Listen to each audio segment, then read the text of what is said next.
What's going on, everybody, and welcome to another edition of the KFS pregame show. My name is Andrew. His name is Mensa, and we are here to preview the Knicks matchup against the world champion Golden State Warriors. Tips off in a little bit more than an hour, a little bit less than an hour, I should say. The Knicks are going for their 8th consecutive victory. Some notes before you even get started. Steph Curry, MVP candidate, one of the greatest players of all time, is not playing tonight. So the Knicks, once again, which I'm not apologizing for luck, will face a team without their best player, potentially facing this team without their second best player. Andrew Wiggins will also not be playing today. The starting lineup was already announced for the Golden State Warriors: Moses Moody, Klay Thompson, Kevon Looney, Draymond Green, and Jordan Poole. The Knicks come in tonight, as I mentioned, winners of 7 games in a row, and are at 17-13 in 6th place in the Eastern Conference. Mensa, how are the vibes? Let's do a vibe check. How are we feeling going into this one?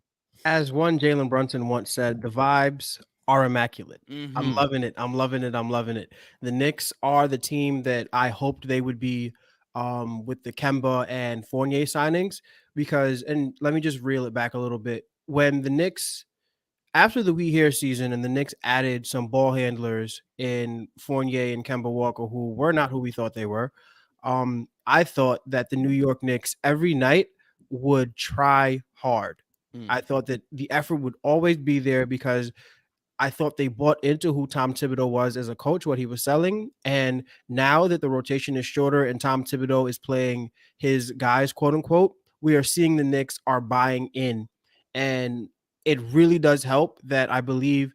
So I think a couple pre-games ago, me and XJ were talking, and I told him, or I said that night that Julius Randle is a bad basketball defender when he is not involved. So the switching and getting Julius Randle more involved on the ball against guys who should be able to get to have the advantage on him is really worked. And we're seeing a more energized defender in Julius Randle. And not just him, but Quentin Grimes and Deuce McBride and Jalen Brunson and even RJ Barrett, of course, Mitchell Robinson. All the guys are defending. They bought into what Tom Thibodeau is selling.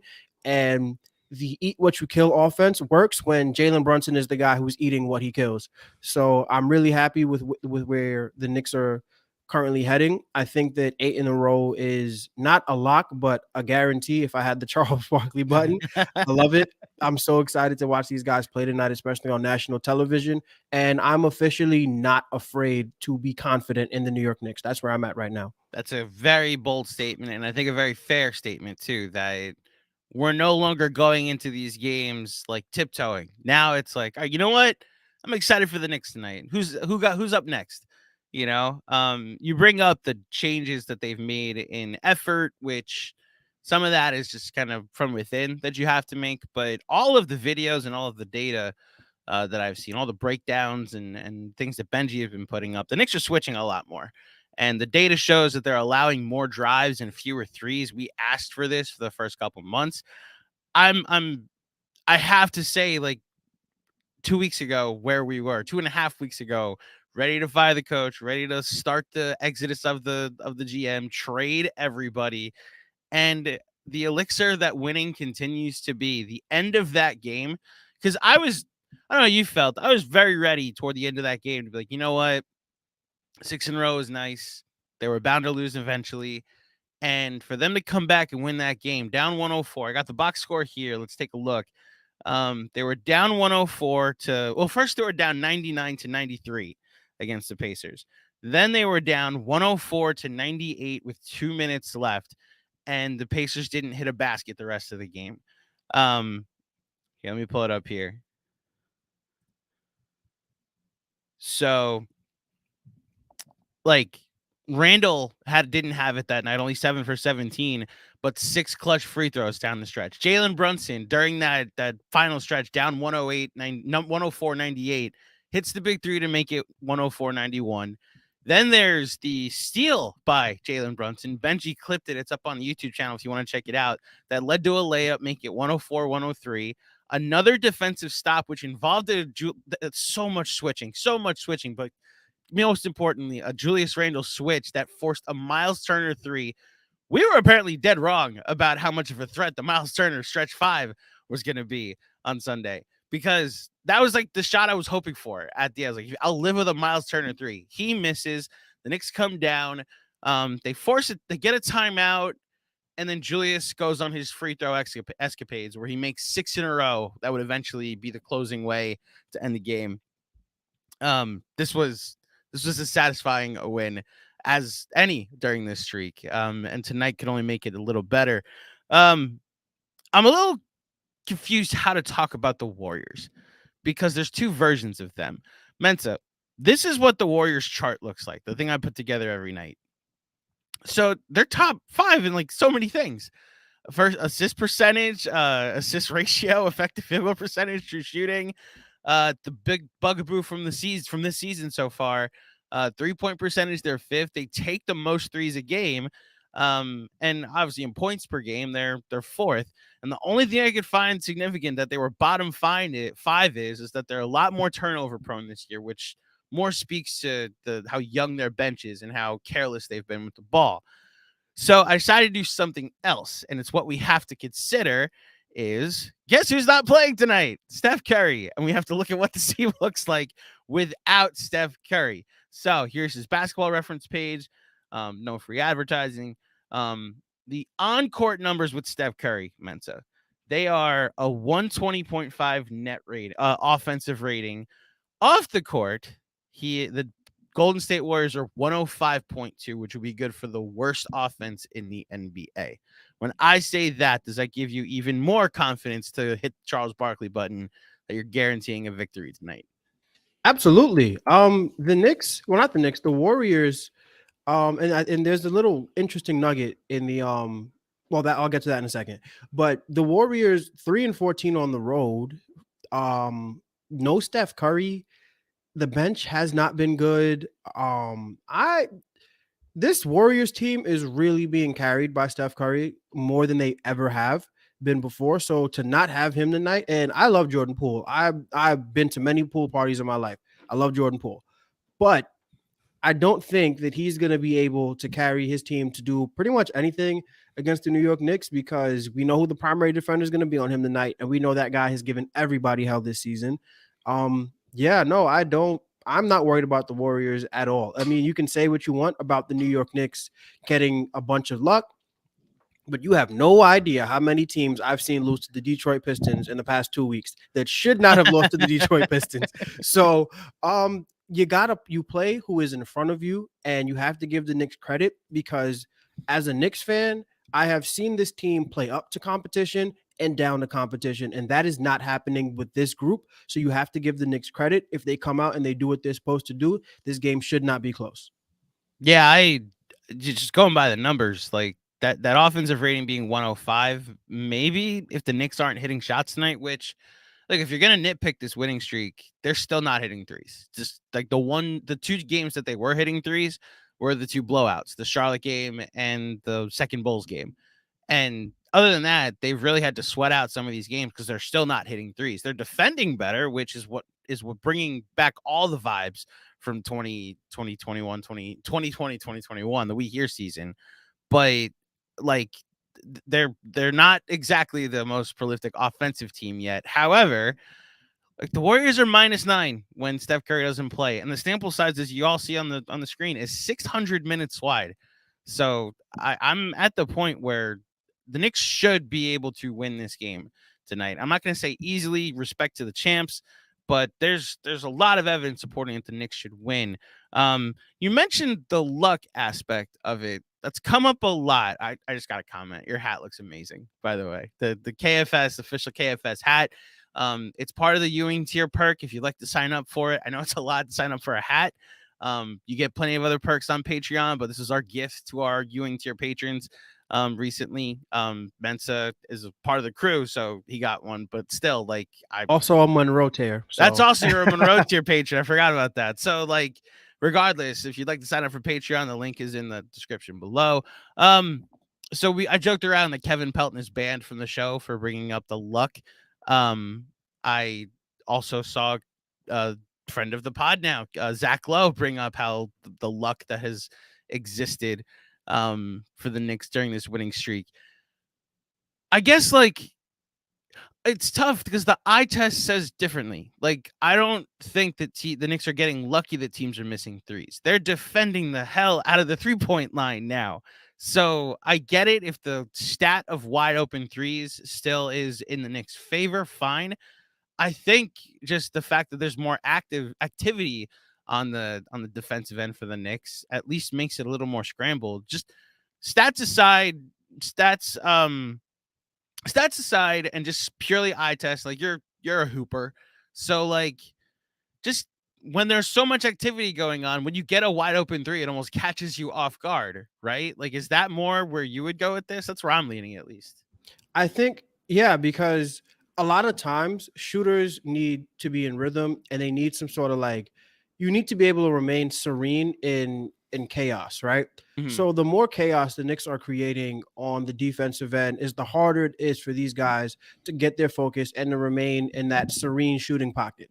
So yeah, the frenetic defense and worrying about Deuce McBride and Quentin Grimes and Julius Randle recently, worrying about these guys closing out hard, yeah, it's going to make it a little more difficult for you to get into your rhythm because listen, it's a very like shooting specifically is a very I want to say delicate art because it has to look the same over and over and over and over again. So if I can do one thing as a defender to bother your shooting motion and you don't practice shooting off, shooting out of rhythm and that kind of stuff, then yeah, the defense, you have to give the defense credit. And then of course, like we saw against Indiana, they shot well. They were in their own building, they shot well, and still the Knicks pulled it out.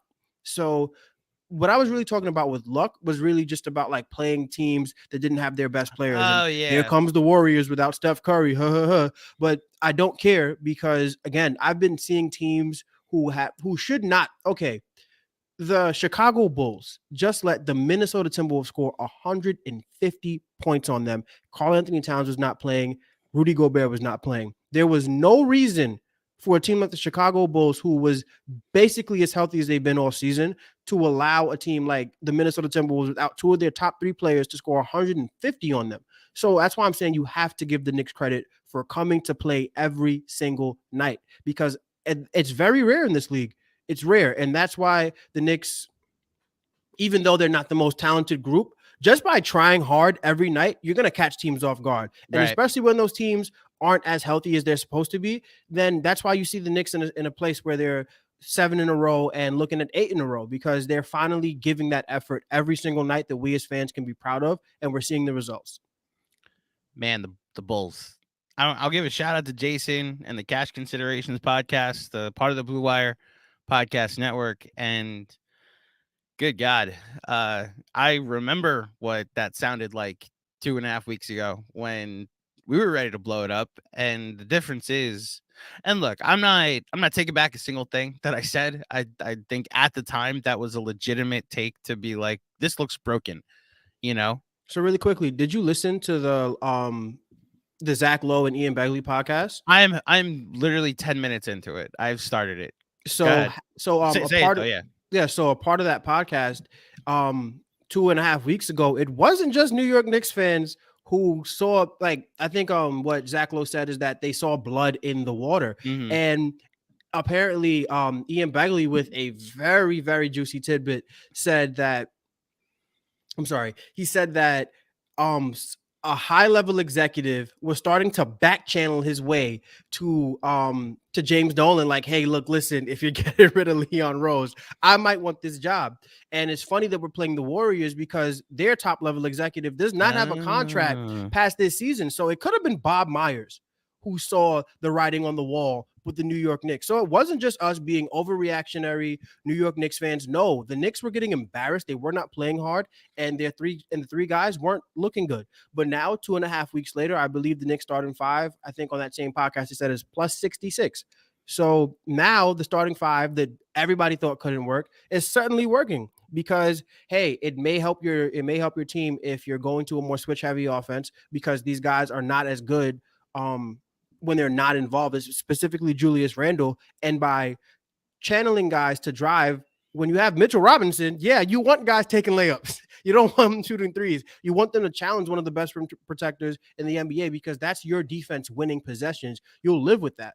So, hey, look, it wasn't just us being like as we said, I think the last time we were on, New York Mm-hmm. Knicks fans are smart. We're not Mm-hmm. stupid. And even though it's a very emotional ride game to game with the Knicks specifically, we were like, it wasn't just us. A lot of people saw it coming, and this, like the same way people are seeing the impending Bulls implosion, the same way people are thinking that the Toronto Raptors are imploding. That's where the Knicks were 2.5 weeks ago. They just somehow magically put the juice together.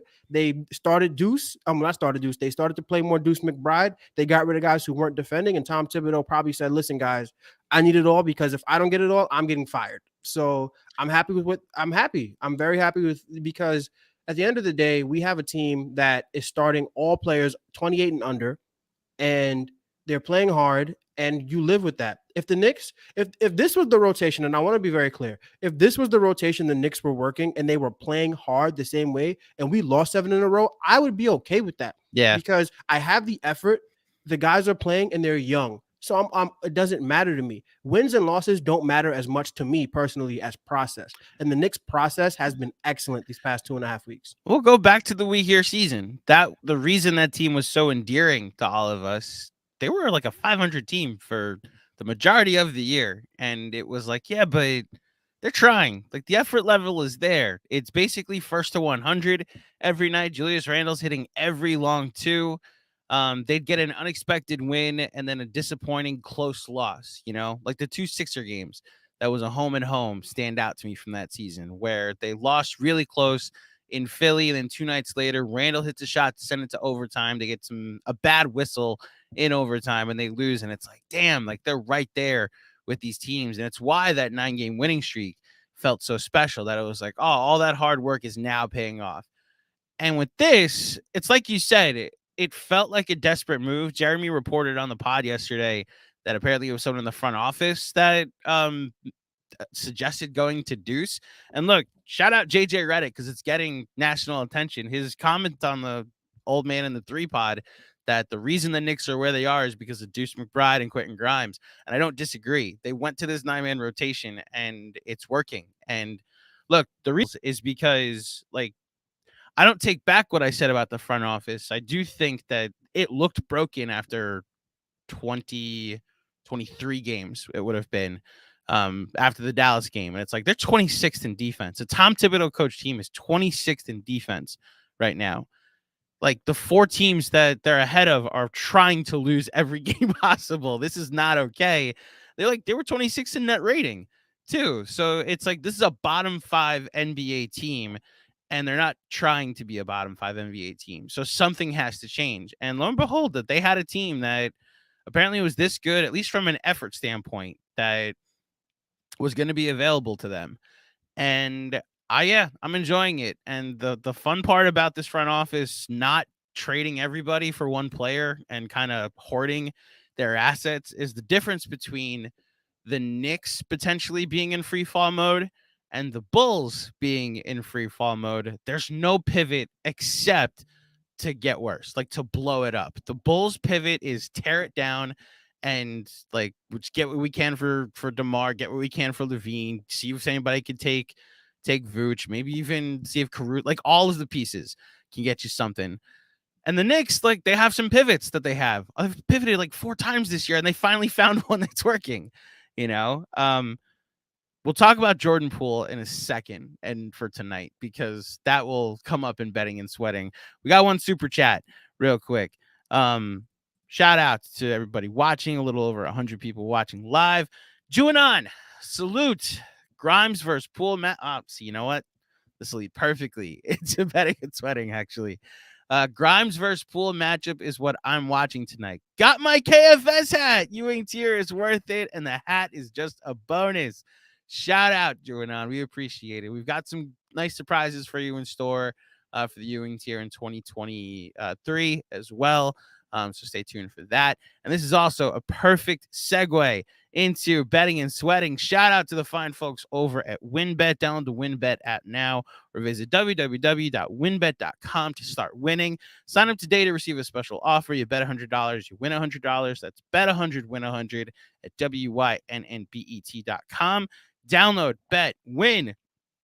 And as we transition into betting and sweating, Mensa, I will just read the lines real quick. The Knicks are -5.5 tonight against the Golden State Warriors. So Vegas, I guess Vegas also thinks the Knicks should win this game. I should mention, I don't know if I said it strongly enough. The Warriors are 3-14 on the road. Like 3-14, not like are not as good on the road as they are at home. 3-14. The Knicks should absolutely win this game. 5.5 point favorites. The money line, it's nearly 1 to 2. It's -220 if you're betting the Knicks to take the money line tonight. The over under for the game is 221. Some player props. Mitchell Robinson points. There you go. Quentin Grimes points. Stay away, Mensa. You and me got to stay away from this time. RJ Barrett points. Klay Thompson points. Brunson's number is 23.5. Randall's number is 24.5. Jordan Poole is 26.5. This is off of a 43-point game, I should mention. So I say this because Sean will start us off with his first wager. He sent in his betting and sweating pick, and he is taking the Jordan Poole under because he is also favoring the matchup against Quentin Grimes. After watching what he did against Halliburton, we're going with Jordan Poole under 26.5 point. Now I know why he took the under. That is a lot of points for a guy that's about to play this team. Okay, so where are we going? Where do you think, Mensa? I just want to say that's an excellent pick. I went the same line when we played Atlanta. I took Trae Young under 27.5, and Jordan Poole is not as prolific an offensive basketball player as Trae Young, so I love that pick. I am going to go with RJ Barrett points over. I'm here. I'm ready to go for it. A lot of it is because RJ Barrett tends to take advantage of younger players than him and guys who aren't as strong. I think with Moses Moody starting, and Klay Thompson is probably going to get the defensive assignment against Jalen Brunson. I like RJ Barrett going up against not just Jordan Poole and Moses Moody, but against that bench, because they take RJ Barrett's the first sub out, and then he comes in late in the first and plays like that late first, early second quarter with that second unit. And I think he's going to have his way against those guys tonight. So give me RJ Barrett over 23.5 points. I like it. More RJ Barrett praise to come tomorrow. Gotta do it. On the KFS pod when Mensa makes his KFS debut with John tomorrow. So I mentioned this to you guys in the pregame show group chat, and maybe the chat here watching live can help me. So I have no idea if this is national TV, Julius, if this is like 9-game winning streak, Julius, or whatever version of Julius we're getting now is something to consider. I don't know if this is Draymond Green will turn his mind into a pretzel and Julius will get ejected. I have no idea what version of Julius to expect tonight, but I'm leaning a Julius Randle prop. What do you think? I was going to take a Julius Randle prop, but I because of the conversation we were having in the group chat, I'm like, okay, I don't want to lean too heavy on one guy because that got us in trouble with Quentin Grimes. So I think Julius Randle, I honestly, I would have taken, like, if WynnBet allowed you to like bet strictly points, like on different like values, I would have taken Julius Randle to score 30 plus tonight because he's done it against Draymond Green. I think last year he did it. No, he did last year. It was in Golden State. That was the weird win and during that stretch of 3-17. Yeah, you know. So I think, and then this season I think he had 20 points and 7 rebounds against the Warriors already. And you have to go with the Julius Randle national TV boost, especially after he wet the bed in the fourth quarter against the Chicago Bulls on national television. So I like Julius Randle points and rebounds 40 plus. I think that's pretty good for at plus 230. I would take that. That's actually really good. All right, so that's my first candidate. Dirty Dancer brings up a good point. Are we overthinking it? Jalen Brunson might have Jordan Poole guarding him at some points, and I think they'll switch and have Klay guarding him at certain points. Now, Klay Thompson's not like this. Isn't 2017 Klay Thompson. This isn't 3-and-D Klay Thompson. It's not. He's not a traffic cone. Don't get me wrong, but I so let's look at Jalen Brunson's props. Points and assists. To get 30 is minus 130. To get 35 is plus 200. Can I talk you into a different Jalen Brunson prop? Sure, go ahead. Let me find the stats that I had for him. Shout out to Tommy Beer on Twitter. Okay. So he said this is his tweet from 9:24 a.m. today. Over New York's past 3 games, Jalen Brunson is averaging 27.3 points and 5.3 assists while shooting 50% from the floor, 66.7% on threes, and 100% from the free throw line. Now, here's the thing. What was that on threes? 66.7. And that's where I was leaning because he said during New York's 7-game win streak, he's converted 31 of his 32 free throw attempts and 15 of his 30 threes. I think Jalen Brunson threes is a very good value at 3 threes. I mean, 3 threes is a little much for Jalen Brunson because he doesn't really get the volume, but 3 threes at plus 230, that's really good.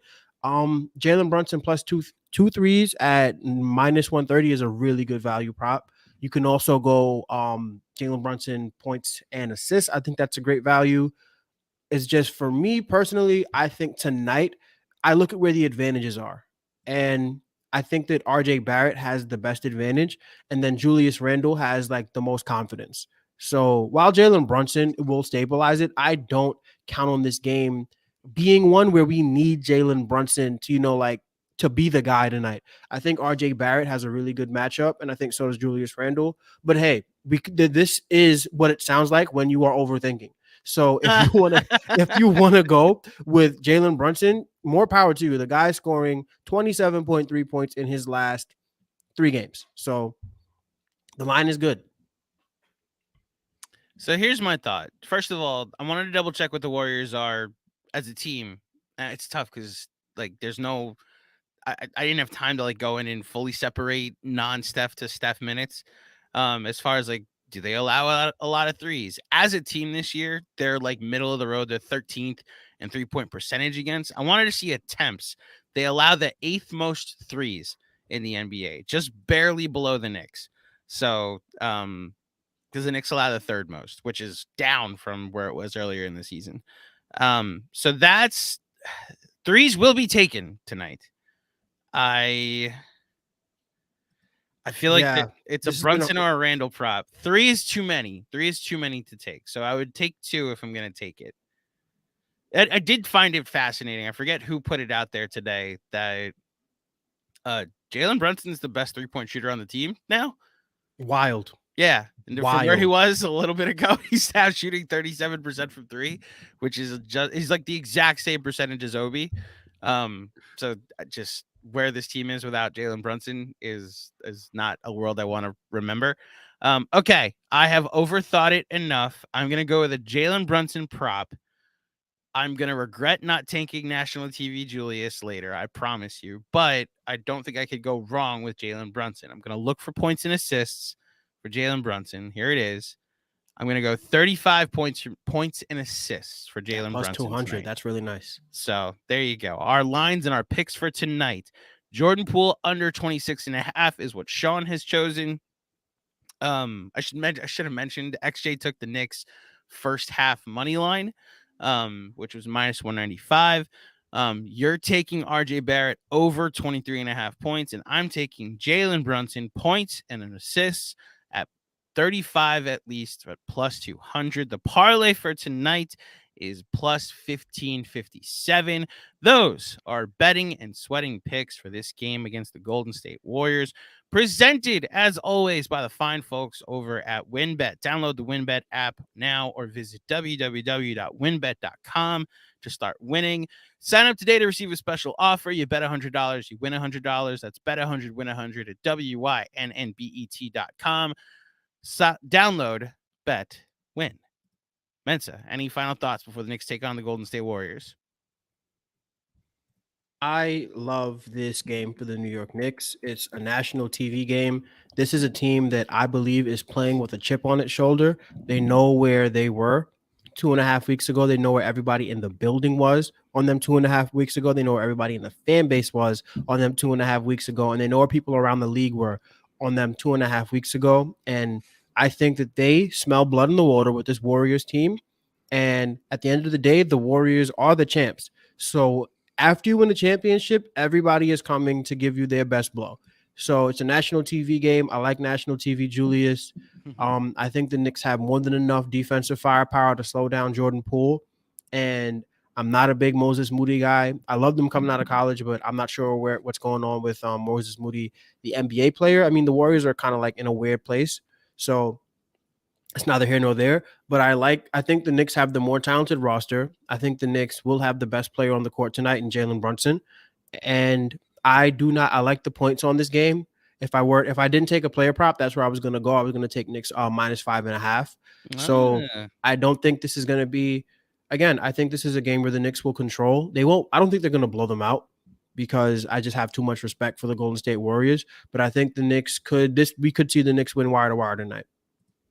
So I was looking at the Warriors schedule and like recent games going in. They had lost 3 in a row going into that Toronto game.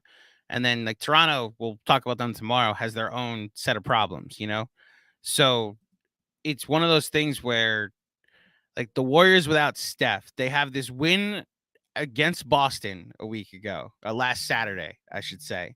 That was super impressive. Outside of that, it's losers of 5 of their last 6. So I wonder if this team actually is worse than we're giving them credit for. Like, we're respecting the champs, right? Like, that's been the tone of this entire conversation. The Knicks are trending one way, the Warriors are trending the other. I really do wonder if the Vegas line and the way the Knicks have played lately, because like all the options, because we just, like you said, we saw the Pacers go off. They were hitting their threes the other night. Knicks still won. Pacers only scored 106 points. Like, I really do wonder if the Knicks should be the favorite and we're watching a not that close game in the fourth quarter. I do not see the overhitting in this game. That is the thing I will also add, Yeah, I want to say that if we were to take this Warriors roster out of the Warriors jerseys and we examine them for who they were 1 through 12, you're absolutely right. You are absolutely right. I'm not worried about it. And it's not just Steph Curry that's out. Andrew Wiggins is also not playing. That's the other part. Yeah. And that's a big deal for them. Andrew Wiggins might have been the second most important player on that championship team last year. I mean, the offense runs through Draymond and Steph. Don't get me wrong. But not having Andrew Wiggins is huge because he was the prototypical star in your role for the Warriors last year, where he was reliable as a 3-and-D player. He helped them in transition, but when they needed him most, he stepped up. So not having Andrew Wiggins, and look, I love Klay Thompson. Klay Thompson is not who he used to be. I love Jordan Poole. Jordan Poole is not the kind of guy who can go up against a top 5 defense in the New York Knicks.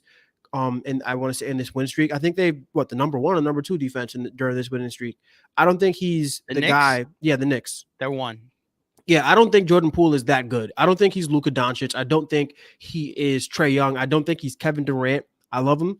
I don't think he's that. So Jordan Poole and Klay Thompson and Draymond Green, good basketball players, but it's not enough firepower against what these New York Knicks are doing today. If the New York Knicks decide they don't want to show up, that's a different story.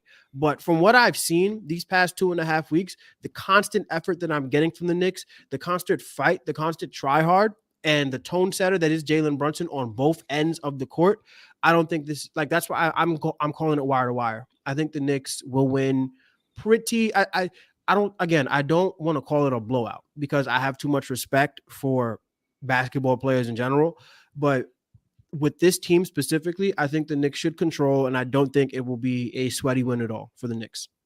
So I think you just hit it.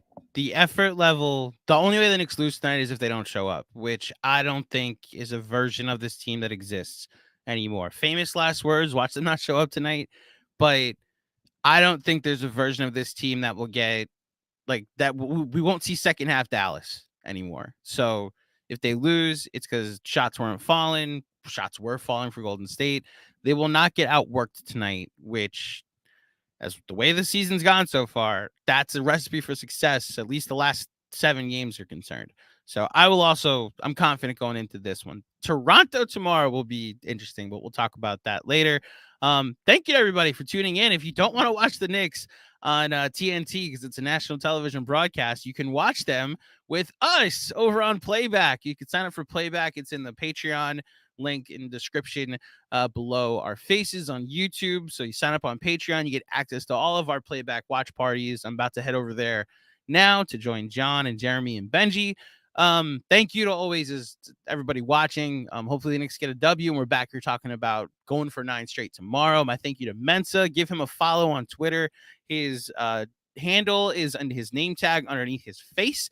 The KFS hat model. Mensa. You can follow me as well, but if you really want to help me out, do me a favor and give this video a like and this channel a subscribe. The Knicks tip off in a little more than 20 minutes against the Golden State Warriors. We do this a little more than an hour before every game. And hopefully the Knicks are looking at 8 straight wins at the end of this night. Stay tuned after the game for when John recaps what, like I said, will hopefully be the Knicks' 8th consecutive victory. Until next time, thank you for watching, everybody. Knicks Nation, let's ride.